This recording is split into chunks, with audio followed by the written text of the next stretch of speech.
Cam Show, Rogue Media Sports Network. I gotta get the headphones on. Sorry, Matt. 1 second. Gotta get the headphones on for you. Matt Barry of the Bruins Benders podcast joins us. And Matt, I mean, we kind of foreshadowed it last week, but this forward group is woof. First off, how you doing? Let's catch up. How you doing? I'm doing great. Before we get into that, Look, it's great podcast fodder to have the team struggle a little bit. Bruins fans get all cynical and all crazy, and it leads to a little bit more attention to the podcast. So I guess that's a good thing. it's good for business. Yeah, sure. Absolutely, man. Absolutely. Dude, so I saw on one of these Facebook groups, every once in a while, Matt, I'll just get really bored and I'll just start something on Facebook in these groups that I'm in. And this is a Bruins one. And they had the projected lines before the game the other night against Nashville. And it was that second line, Max Jones, Charlie Coyle, and Trent Frederick. And I commented on it. I was like, this has to be the worst second line in hockey. Like, it has to be. And I still got these Bruins fans defending it like, oh, but they're hell to play against. But, like, can we get a line that can put a shot on the net 5-on-5? Am I crazy, or does that look like the worst second line in all of hockey? Well, the hard to play against thing needs to be defined a little more, I think. I mean, they've said that. I don't know what that means. I mean, I don't know what that means. So, And by the way, if they can't generate any offense, to me, as an opposing coach, that's easy to play against. I can throw out anyone against him. Sure. In that second period against Nashville, where they had one high danger chance in 20 minutes, like that's not hard to play against. That's not, you literally had one chance to score in 20 minutes of hockey. So that's not good. Max Jones takes 2 offensive zone penalties after he didn't do much of anything, got scratched. Then they reinstate him to the second line and he takes 2 offensive zone penalties. So, we could see that coming down. I mean, that's foreshadowing, to the nth degree. So I don't know. I mean, look, they're thin at the forward group.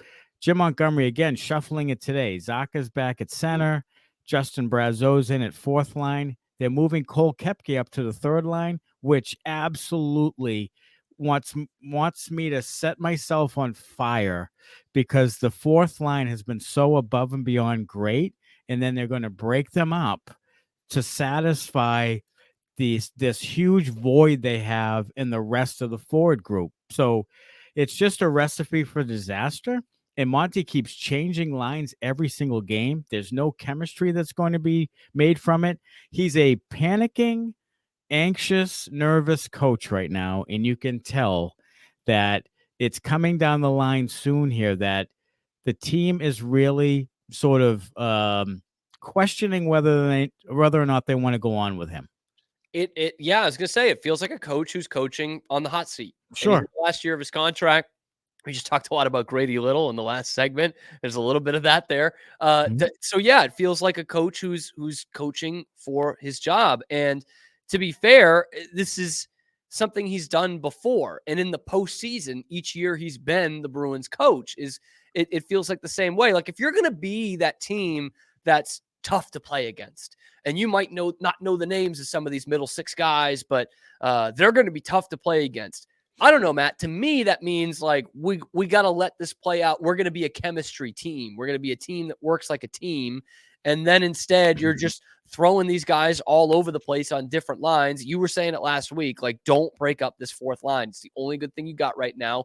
Don't punish that line by mixing it up and try to fill the other holes on your team. And here we go. Third week of the season. This is what we've got. And again, every day I'm checking these practice lines because it's a good indication, obviously, of what you're going to see in the game. And it's just like, what is Montgomery going to come up with next? Geeky, Zaka, Patra on the second line, Koepke, Coyle, Frederick. So then you could have on the fourth line, Beecher, Kastelic, and now Brazeau. I'll give you the floor for a second here. Is Justin Brazeau an NHL player? No. Yeah, I mean, he's a plug him in if you have 2 or 3 injuries kind of guy for maybe a couple of games. He's 27. He hasn't played much NHL hockey at all. The most goals he scored in his life in the AHL was 18. He can't skate very well. He can't keep up with the pace of the rest of that line. I mean, Beecher and Kastelic can actually skate. Yeah. So what is he going to do with that group? And when he's been in there this year, he hasn't been very good. So that's another thing that drives me nuts. Let's move Kepke up to the third line so we can get Justin Brazeau back in. And you have Riley Tufte. What I don't understand is why don't they just try their kids, Trevor Kuntar, Riley Duran, John Farinacci? You mean to tell me that those guys can't do what Max Jones and Riley Tufte and Justin Brazeau do, which Can is, they take penalties in the offensive end? I mean, they don't, They I can mean, do that. they could. I mean, they could take penalties in the offensive end. They could do nothing offensively. They could skate around and take up space for 10 minutes. Of course they could. Trevor Kuntar is actually someone who gets in people's faces. He's a little bit of an agitator. He's a fire hydrant. He's built like a fire hydrant. Get him in there. Like, give him a chance. Like, I don't understand what the need was to. Don Sweeney loves fourth line guys. He loves to pile them up high, and he likes to have them all there and rotate them through and spend money that's needlessly spent on those types of players. And they have too many of them. There's too many of them. So right now, Redundant. Yeah. this team's incomplete. Well, I wouldn't say complete because it's the eighth game of the season tonight, but they are in somewhat of disarray, and their coach doesn't have many answers left. And if you look at his reactions to things, he called his team out in the media. He pushed and he screamed at his captain on the bench. And then he's been shuffling lines around like a lunatic for the last 3 or 4 games. So that tells me that he's just completely unsure of himself. And I still think, and we talked about in the podcast, I think that their roster construction does not fit the way he wants the team to play. He's a largely inexperienced head coach. He hasn't had a lot of experience. He coaches his way. So I don't think he has as much versatility in his coaching style to take these big guys, big physical guys, and figure out how to make them, have them succeed and figure out a style that fits them. So I think that they changed some of the roster makeup and had a coach that really isn't accustomed to coaching that. And they haven't extended him. So they probably think that too, which is odd that they wouldn't have just fired him in the offseason. Yeah, and that is kind of actually going to lead to my next question here a little bit, because that is what I thought of when I read this tweet I'm about to read. It's like, why let the contract run out? Like, this is like Jerry Jones with the Cowboys. Like, just can the guy if you don't want him. Like, there's other guys out there. You are the Boston Bruins. Like, let's not get this twisted. And this is one of the premier jobs in the sport. So this is a tweet from Mark Allred. I don't know if you saw this last night. It's from the Black Gold Pod, but I think there's a couple different ways you can go with this. But he said, I could be wrong, but the last Bruins prospect who legitimately forced the hands of the organization to sit a healthy NHL contracted player was Frank Vetrano. And that would have been back in 15-16. And he ends this by saying, sorry, but nobody is moving the needle like that in the AHL. He mentions Vetrano scored 30 goals in Providence. No one is moving the needle like that in the AHL for me to say, oh my God, he needs to be up with the big club. So I think there's two different ways to look at that. The first would be what the point that he made. Well, if it's they don't have anybody that's really moving the needle to go up there. But the way I look at it is kind of what we just talked about with the coaching standpoint. It's like, is this no, these guys don't have any spot in the NHL? Or is this the Bruins culturally, organizationally being like, no, this is a spot for a veteran, and we need a veteran presence in here. We don't just throw guys up on the big club to see if they can do anything. But it seems like right now, Matt, I mean, you got to try something. You've got to try something here pretty soon. The Bruins are pretty risk averse. Don Sweeney has been that way. And there's been times in the last few years where they didn't have a lot of room for young guys. I mean, they had a good team. They had a roster full of NHL players. Right now, though, and I get that point. I do. I get that point. Maybe that no one's jumping off the page in the AHL, but who's jumping off the page in the NHL? Like who is worth? And people will tell me, well, they don't want to risk losing, Riley Tufte or Justin Brazeau or Max Jones and waivers. Why? Like, why wouldn't they? And first of all, when people go through players go through waivers quite a bit in the NHL, and not many get picked up, especially midseason. I mean, there's not a lot of cap space. People don't really want to, especially the types of players that go through waivers. They're fourth liners, they're third pairing, seventh defenseman type people. No one really has a need to go and claim those guys. I guarantee you, if Riley Tufte goes through waivers, no one's claiming him. Like that happened with Ian Mitchell last year. I mean, there were players, Yeah. Alec Regula, there were players that go through waivers all the time, and no one picks them up. Like it's they're not going to lose guys. Who's going to pick up Justin Brazeau? Like, I mean, come on. And it's a 1 for 1. Each one of those that does get picked up, okay, there'll be another Sure, Justin Brazeau out there when sure. you Yeah, know, you could. I or mean, Tyler again, Johnson, huh? why? I mean, next year Riley Durant can do what Justin Brazeau's doing, which isn't a hell of a lot.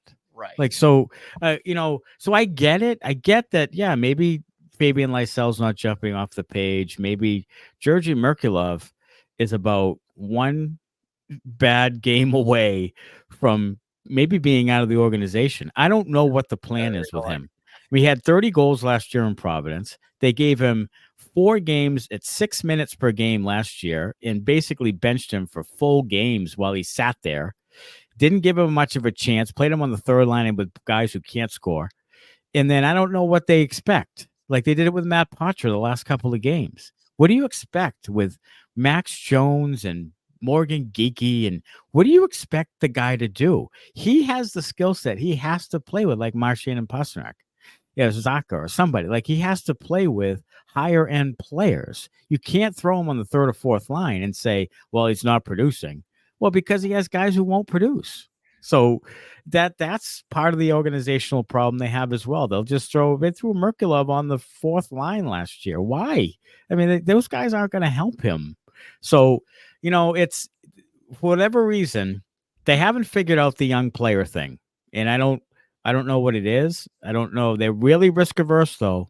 And they have this feeling that even one game, you lose one game because someone made a couple of mistakes. They're doing it with Mason Lowry today.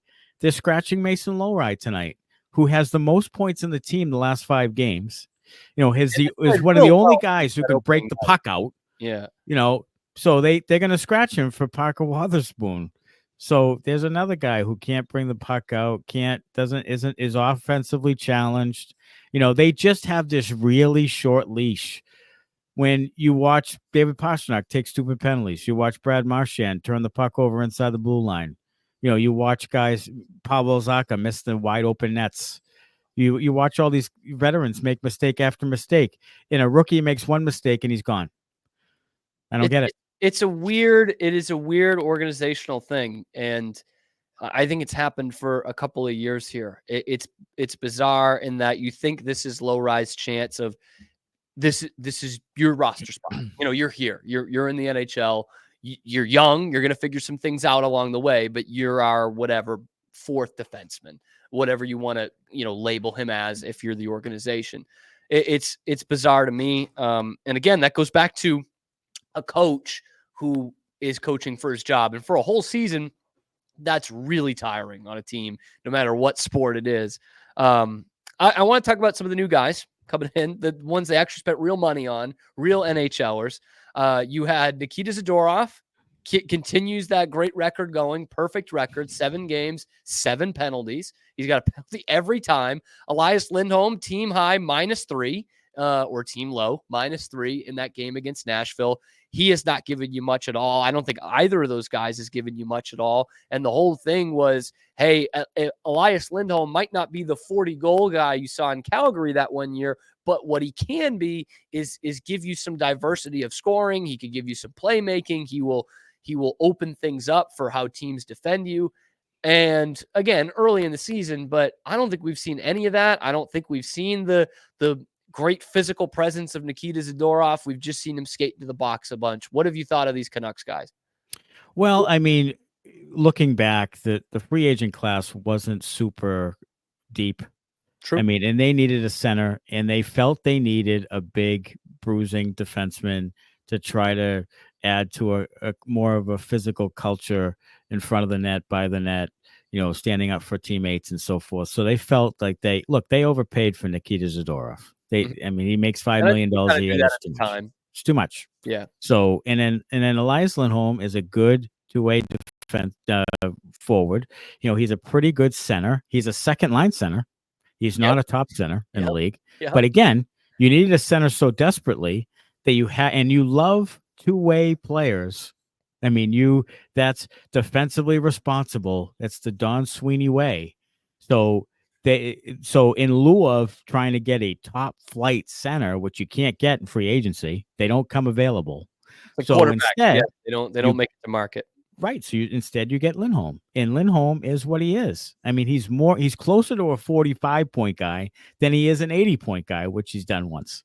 So, look, at the end of the day, they're a flawed team. They are worse than they were last year. They're less talented than they were 2 years ago, for sure. And then last year, for sure. They never replaced Taylor Hall. They never replaced Tyler Bertuzzi. They never replaced Jake DeBrusk. Like, all those wingers that were pretty talented have not been replaced. They've been replaced with third and fourth line guys. I mean, that's just the fact. And That's facts. I had, like, this sick feeling with DeBrusk because I was kinda done with DeBrusk, like I think a lot of Bruins fans were, and I think there was more that he could have done, but I just remember having that feeling of, like, "But those guys just don't grow on trees, man. You don't To get me, it's less about DeBrusk and it's more about you didn't replace him. Right, Like, right. it doesn't have to be DeBrusk. Mhm. You didn't replace him. So what I really advocated for, and on the podcast we talked about it, we didn't really see a center we really loved. So go get Jake Gensel and go put him with Pastrnak and then figure the center out later. And if you have a second rate kind of center like a Zaka or whatever, he'll produce with Gensel and Pastrnak. Like, Look at start. 23. I mean, it's Yes. essentially that. Yes. Yeah. Yes. So that's what I would have done. Instead of chasing the position, which is a losing cause because you're not getting top light centers in free agency. You'll barely get them in trade. You only really get them in draft, which you can't do because you haven't had high picks. So you're kind of screwed that way. So I would go get the goal scorer. Go get the guy who could score 40 goals. And they didn't.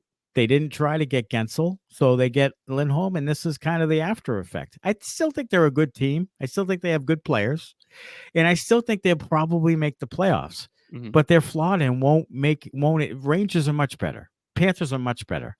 Like, so that's Yeah, they're even not. the Hurricanes might be. So they're not going to they're not going to win the cup. They're not going to win the East. They're not going to win the division.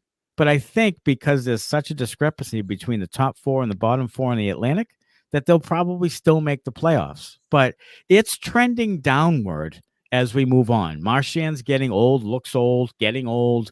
Coyle looks old, getting old.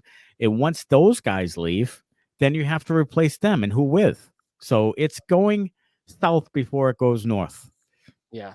And I don't know that we can bank on that game 7 at home against Toronto. I don't know that Right. we could necessarily. Eventually, Toronto will beat you. Toronto is better Yep. this year. If Toronto fixed their defense, Ekman Larson is playing like Dennis Potvin. Like, they're playing great. And you're going to see him Saturday night. And, I'm getting I've always been a little bit scared of Toronto. I'm really scared of them this year. I picked them to win the division, and I think they will. Oh, So we'll see. anyway, I don't think I'll be able to watch tonight. I get blacked out because That they're could be a blessing. in Dallas. Yeah, maybe. But I will be watching the post game on Inside the Rinks YouTube. That's the Bruins Benders podcast with Matt Barry and Smitty alongside. Oh, it'll be a fun one. It's been fun. It'll be a fun one. It's been fun. We just dropped an episode this morning, and there were rants, and we were totally disgusted. And at the end, we were like, "Boy, do we even like the Bruins anymore?" Like, it was. We will be back here tonight. And Yes. we'll sit through it on Saturday night. I've already bought my tickets for when they go to Dallas next month, actually in a couple of weeks here, and spent a bit too much to be right by the visitors tunnel. So Sure. don't tell the people on Facebook because I did buy it from a Dallas Stars fan group. They have no idea, Matt. They have no idea. Matt, thanks so much. Weekly guest, weekly Thursday guest. Yeah. Looking forward to it. Podcast. Can't wait. We'll be doing we'll be tuning into the post game tonight and obviously check out the new episode too. But Matt, thank you so much. Thank you, buddy.